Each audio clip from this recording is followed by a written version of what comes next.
Hi, I'm Kristen Anderson. My pronouns are she, her. I'm here at the Ashland Library, and this is our December Read This. And today we're going to do the best books of 2024. And there's lots of different ways I pull books for these specific videos, but in this case, I've used the winners of awards that have been announced recently, either shortlists or the actual award winner. So these are books that have large committees of very qualified people deciding what is the best. So we're talking about like literary fiction and because the genre fiction, like there's a whole other set of awards for genre fiction. This is our kind of literary fiction and nonfiction serious awards. And I'm going to tell you a little bit about how to find some of the other tools to discover best books of the year lists at the end. And also give you a little teaser of next week, because some of the stuff that is winning awards is also super popular, and we're going to talk about popular next month. And so be thinking about which one of these might be on the high circling end as well. So you might be able to guess which ones we'll be talking about more than once. First up, we've got the winners of the National Book Award. And the National Book Award is an annual award in the United States that is given in multiple categories. And I am going to talk about the fiction and the nonfiction award winners. And this year in fiction, James by Percival Everett won the award. I've talked about James before. I'll probably talk about James again, hint, hint. James is a wonderful, it's one of the easiest hooks of the year, honestly. You've got a author, Percival Everett, who is exceptionally good at writing satire, who's been writing satire for decades and has he's written a retelling of Huck Finn. And that retelling is told from the point of view of Jim. And so you've got James. It's got lots of different layers and is just very funny and good and worth checking out, and has been on lots of awards shortlists this year, but it did win the National Book Award. The nonfiction National Book Award winner is Soldiers and Kings, and that's Survival and Hope in the World of Human Smuggling is the subtitle. That's by Jason DeLeon. He is he's an anthropologist, and this is a story of narrative nonfiction that is the story of kind of the smuggling trade across the southern border of the United States. He embedded himself in a group of folks who are doing that smuggling, and it is supposed to be fabulous. I have not myself read it, but worth checking out if you're interested in learning more and a deeper understanding of the lives of the people who are experiencing that part of our current time in history. The winner of the Booker Prize, which is the big literary fiction prize in the UK, is Orbital by Samantha Harvey. One of the things that comes up most often when people are talking about this is that it's short. It's also sci-fi.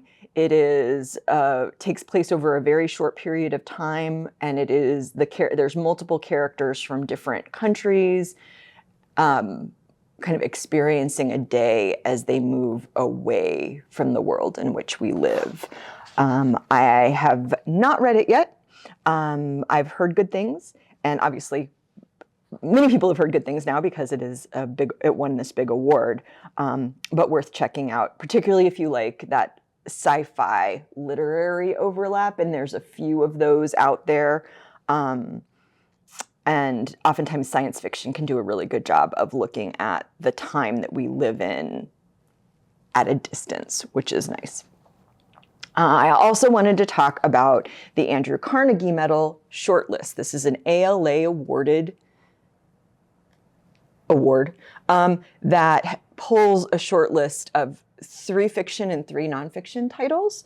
And James is one of the shortlist titles, and we've already talked about James. The other 2 are Cinema Love by Jiaming Tang, and that is a book that's across multiple generations. Like, it's kind of communist era China, 1980s San Francisco, present day New York, and is about folks who were gay in China and how they hid that in order to be able to be included in their society, and then this one couple and their trajectory as they moved to the United States.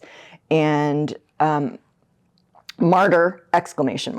By Kaveh Akbar. He's a poet. This is his first novel, and it is a book of a child of Iranian immigrants who is a poet, a recovering alcoholic, who's trying to figure out like his family heritage and truths about his family.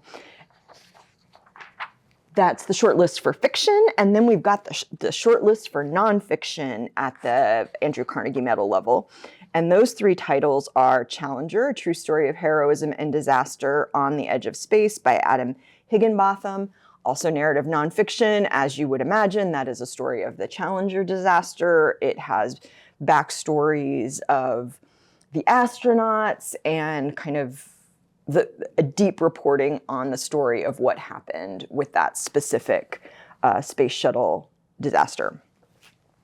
The second title is Cue the Sun, The Invention of Reality TV by Emily Nussbaum. If you're fascinated by our reality TV shows, this deconstructs like the history of reality TV. So we're talking about early Survivor all the way through to The Apprentice and The Bachelorette, and kind of how it came to be, the Bravo channel, things like that are all baked into this, and well done.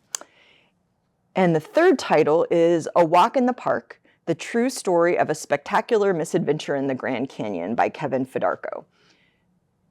That seems like an obvious, like, this sounds a little bit like it might be like A Walk in the Woods by Bill Bryson. So it's one of those kind of experiential outdoor adventure with some humor baked into it kind of nonfiction piece.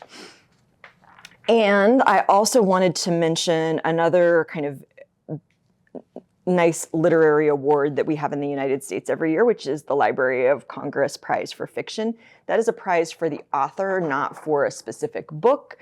And this year it went to James McBride. His most recent piece, The Heaven and Earth Grocery Store, is excellent.